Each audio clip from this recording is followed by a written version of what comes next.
name is Thomas Currey. I'm co-owner of Front Range Academy of Music, and today I'll be showing you how to make your very own Hosepipe Trumpet. I like this exercise for a number of reasons. It's fun, it's inexpensive, it's a great family activity, and most particularly if you're a student who's thinking of picking up a brass instrument, or a parent of a student in that situation, or you've just started the trumpet or the trombone, it's a great way to show not only what the basic parts of a brass instrument are, but how a brass instrument actually works, how it makes music. So let's get right to it here. Here are the various components for this exercise that you can get at your local hardware store.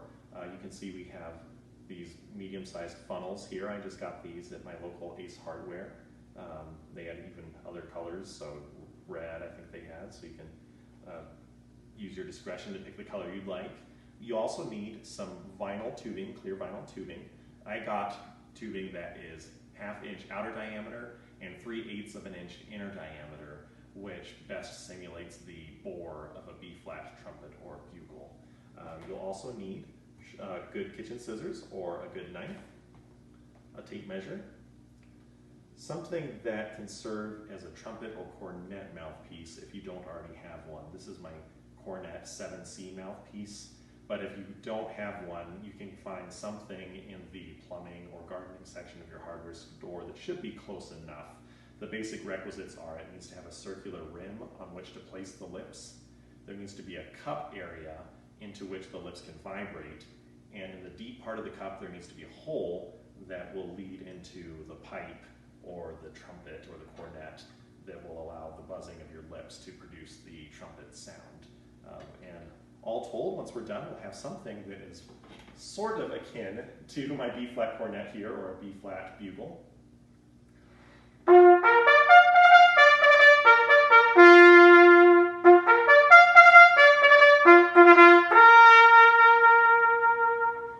Or close enough. So let's get started here.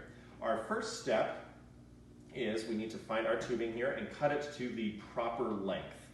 A B-flat bugle or trumpet is about 130 centimeters long, which is in the standard system 4 feet 3 inches. I recommend cutting your tubing a little bit longer than that. That way you can tune the instrument by cutting off pieces later if you need to.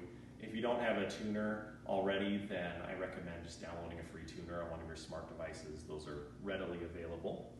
Then you'll want to insert your mouthpiece on one end, and we can kind of see the very basics of our bugle now.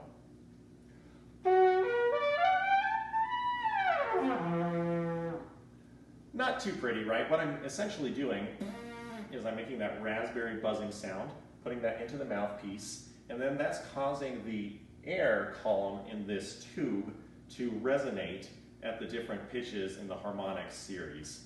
Not too musical though, like we noticed there. So what we do is we're going to put a funnel on the end to amplify the sound. You can see I just shoved the tubing into my funnel here.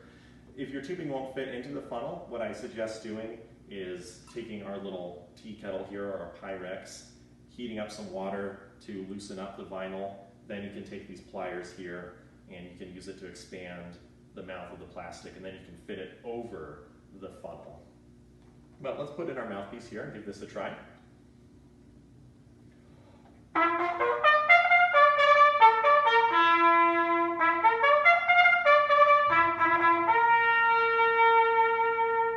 A little bit closer to our B-flat cornet sound that we heard earlier, wasn't it?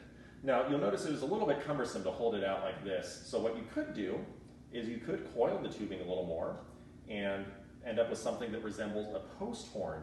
Back in the day, various postal services would announce the arrival of the mail wagon with a post horn like this coiled up. And in fact, some countries, Germany for example, you can look at the logo for their postal service and it has a post horn on it. So a little history there thrown in for you. You can tape it if you'd like. Same basic sound though.